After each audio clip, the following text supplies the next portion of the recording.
Hi everyone, welcome to Waterhouse Forde, and it's been a long time since we made a video. I'm aware of that. Obviously we had Christmas and New Year in the way, and we had a lovely Christmas. We hope that you had a lovely Christmas, and of course we send you our best wishes for 2019 as well. How about you? The same. The same, okay. Okay, but yeah, it's Friday afternoon, Friday the 4th. And we thought we'd make a quick video just to bring you back up to speed. We're having a bit of a problem with trying to remove a key on the brake cross shaft, so we'll show you that.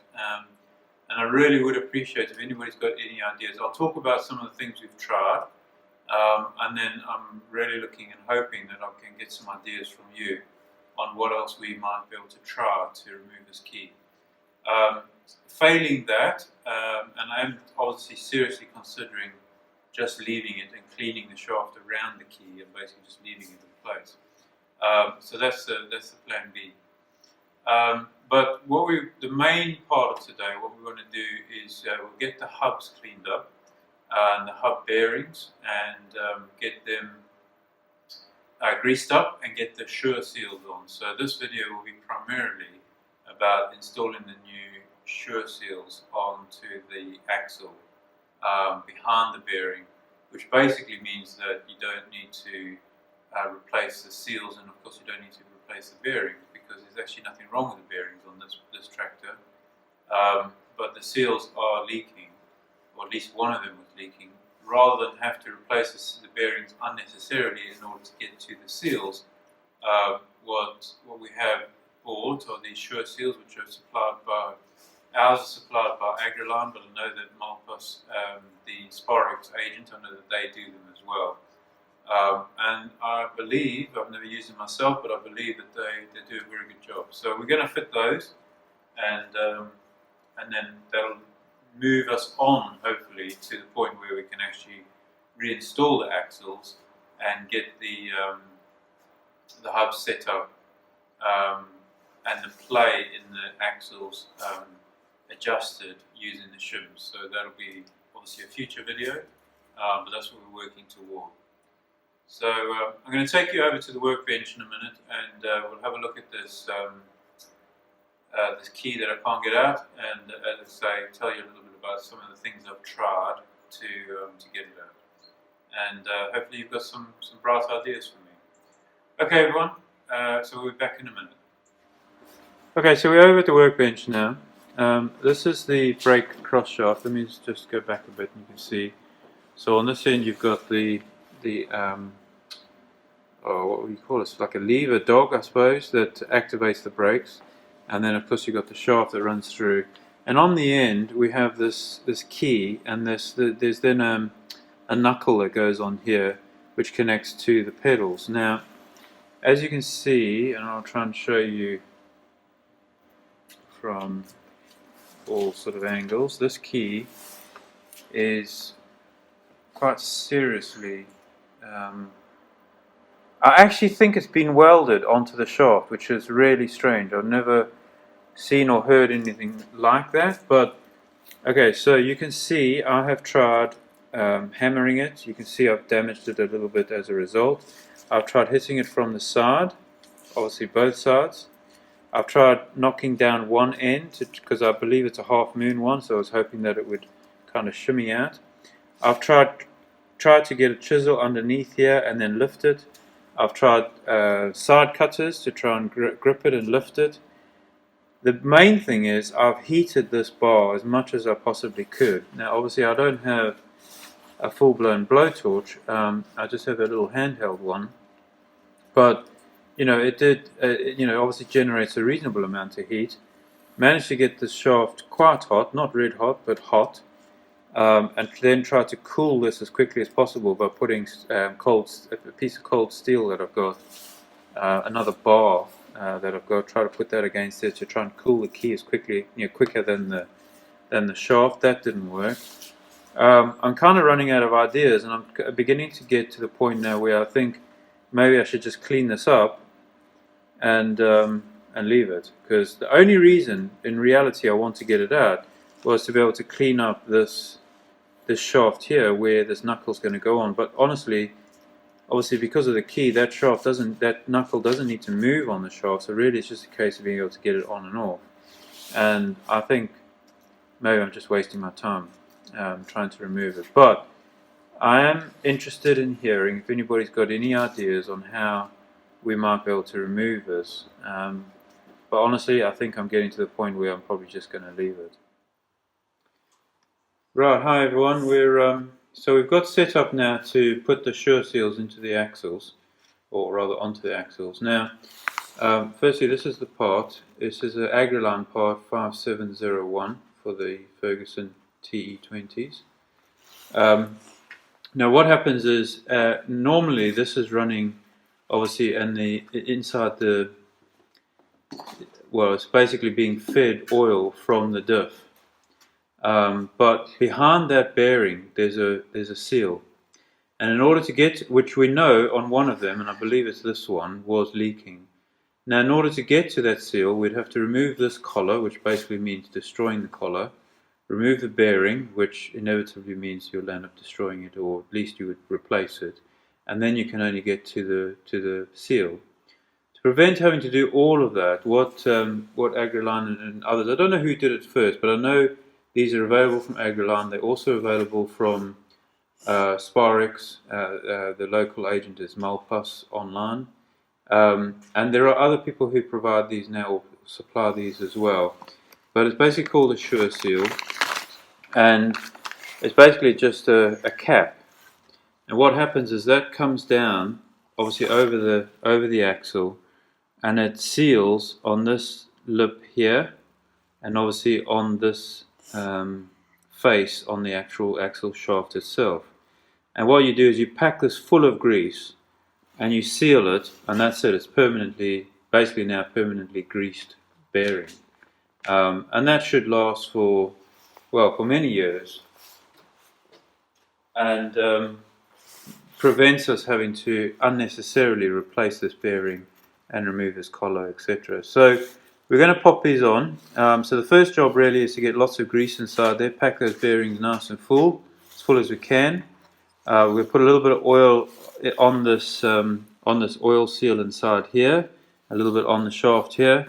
We're then going to pop it down and tap it into place, and hopefully that will mean we solve our leaking problem. So let's get going. Okay, so Dad, are we just putting it on this one? no, we're doing both of them. Because then this is Okay, so this is just ordinary grease, nothing's fancy. Just pop it in there, push it down as far as you can into the bearings, if you're able to. Push it right down into the rollers, push it down. I'm trying. Let me get some grease here and get you started. I'm like covering the rollers, but No, you need to push it between the rollers. yeah, I'm trying. Well, the first thing you got to do is get grease in. Once you've got grease in, you can force it down. Okay, so you need loads. Don't be shy. Grab a big lump. That is a lot of grease. That is a lot of grease. And force it down in.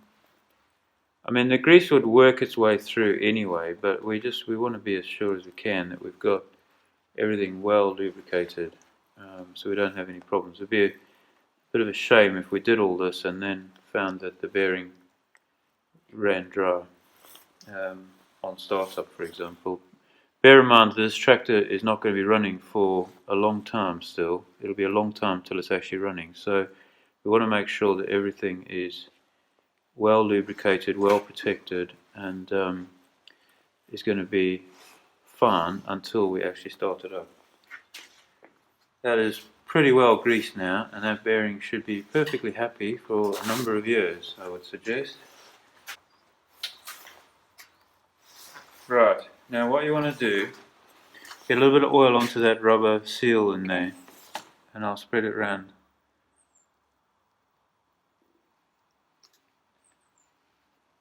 Okay, that'll do. And we'll just spread it around, now see, our fingers. So it's oil and grease. It's oil and grease. Well, the oil is just to help it slide down onto the shaft. So the first thing is to get it down without damaging the seal. And it looks like it's going to be too small. no. There we go. Feel it just pop in. Right. Now we're going to have to tap it down. Oh no. Okay, it took a little bit of doing, but we managed to get it started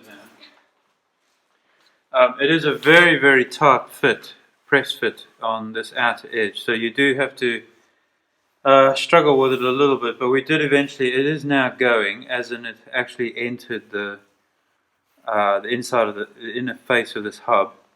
So it is now going. So we're just going to show you now, just knocking it home.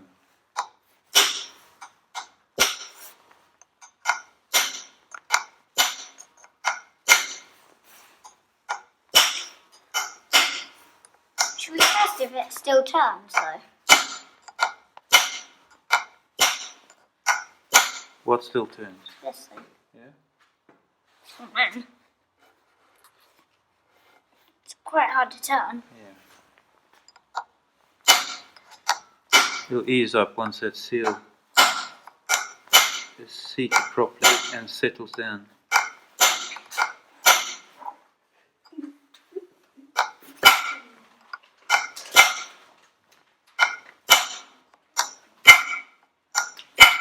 You can hear the ring as it reaches the level of the hub here, and the hammer hits that. You can hear the change in tone, and then you know that piece is down far enough. You hear that? Yeah. Yeah.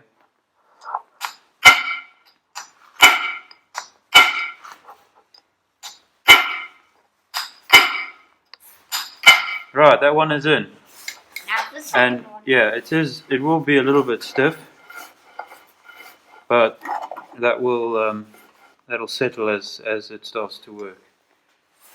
Okay, the other thing that we did need to do is we had to remove a little bit of grease. I think obviously we wanted to get as much grease in there as possible, but obviously it was also essentially like a well, I would say airlock, but it's probably more of a grease lock, if you see what I mean, which is essentially preventing it from going down. So, as Oscar's doing there, we'll just remove a little bit to make a cavity that the grease can basically expand into as the cover is going down. So, right, what I think we'll do is we'll move this one. That one's now done. We'll take that away. And are we going to film this one? And we'll start with the next one. Oh! Okay, it's necessary to drop this. Except it will mix up. Right, put some more on, please. Come. Okay, that'll do. Thank you. And just spread it around. Okay, so plenty of oil on that seal. We want to make sure that goes down. I mean, there's plenty of grease there as well. In fact, there's probably still too much grease here. Really? Well, just on the top here. Oh, Let's get rid of that. yeah. Some more.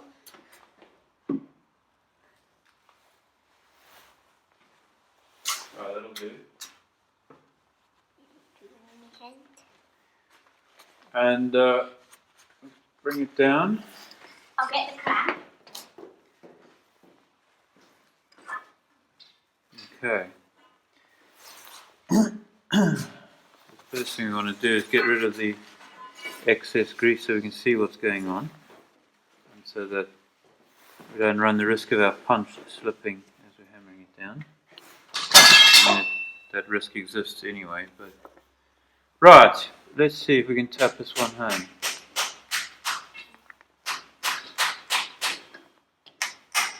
At least get it started. I've got the clamp between it. So we'll show you on camera this time what we did last time, how we managed to get it hold it down with a clamp and then tap the other side. Hopefully it'll work this time again. So Oscar's going to come around with a clamp. Come this side, please. Stay away from the camera. And don't bump the tripod, okay? What we do firstly is we get this edge down, nicely down, and then we just move over, please. Try not to bang the tripod. Okay, and we pop the clamp on there. Tighten it up. Tighten it just a little bit, just to hold it. And then you hold And then Oscar's just going to hold it for us. And then we try and work it down.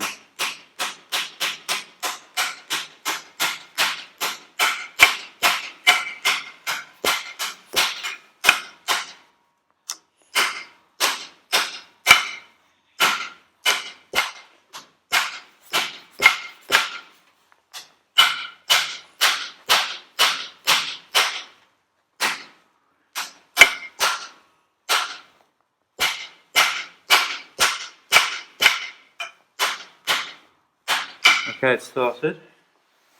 Take the clamp off. Come out this side, please. Once the seal is in, it's then just a case of trying to knock it down, obviously as straight as possible.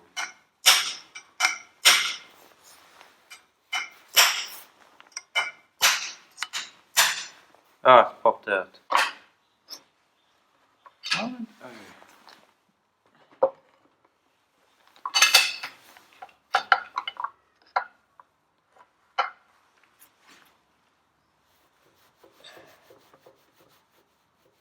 Okay, hold it like that, see?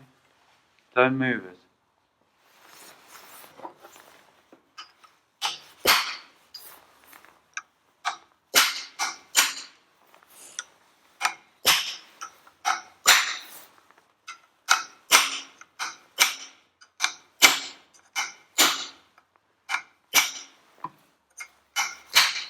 Well, it's coming off.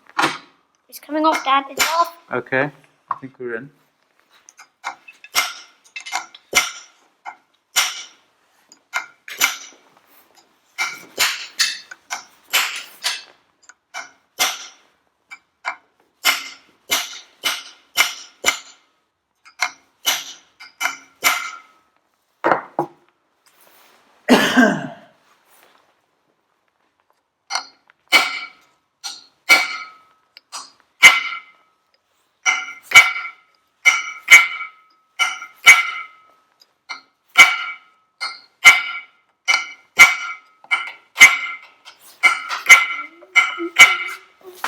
There we go.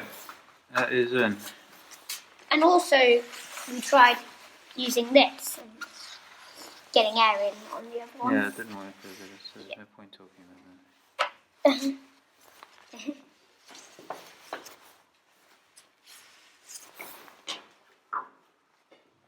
Okay, so there we go.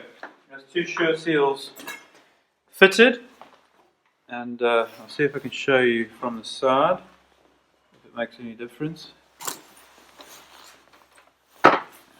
So you can see there how that sits in there. It obviously runs on this face here, so the hub can still turn, but obviously it's sealed now inside, and that bearing is now obviously permanently greased and shouldn't give us any problems.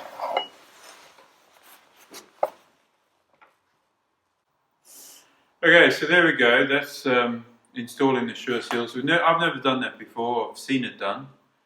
I watched Bundy Bear fit a couple of them, or many videos back. But look, it's a relatively straightforward process. Obviously, getting them started is quite tough, but once they're started, it's quite straightforward. And again, I think it's a great idea. It just prevents you from having to unnecessarily replace bearings, etc., when really it's just a seal on the outside that's gone. So anyway, that's today's job. It's done. We're going to move on now and get some other jobs done around the house, and we'll be doing another Ferguson video probably in the next few days. there has been a small change at Waterhouse Forde. I won't go into any details. It's not really relevant. But what it does mean is that I'm hoping that I'm going to be able to do more videos more frequently, and that we'll be able to make more progress on the tractor in the coming weeks and months. So looking forward to that, of course, and hopefully we'll get into a more routine schedule on releasing videos as well, which I know is obviously quite important for all of you as well. So we're going to give that a go, see how we go. I don't know exactly what that schedule will be yet, but at the moment my expectation is that the frequency of videos will be more frequent now, and we'll hopefully make a lot more progress on the project in the coming weeks. So just to remind you, if you've got any ideas about that key and how to get that out, I think in the introduction to this video I talked about maybe I would just leave it and clean it up and just leave it in place. But I then realized that excuse me, I actually do have to get it out, because the washer that sits behind the spring on the brake cross shaft, that won't go over that key. Now, admittedly, I could cut a little keyway into that washer and that would allow it to go over, but obviously I'd rather not do that if I could actually get that key out. And to be honest, I now feel like I need to replace that key, given how much hammering and manipulation has happened to it. So anyway, if you've got any other ideas, I'm thinking I may have to try and find someone locally who can heat that bar to a higher temperature than what I'm able to, and see whether that helps. That's kind of where my thinking is at the moment. But if any of you have any other ideas, please leave some comments below, and yeah, we look forward to seeing you in the next video. All right? Yep. Did you enjoy today? Yeah. You enjoyed playing with the grease? Yeah. Yeah, cool. And you happy with the job? You think we did a good job in the end? Yeah. Yeah, you think it's going to work? Yeah. Cool. All right. Okay, everybody. Thanks for this. Thanks for now, and we'll see you on the next video. Cheers.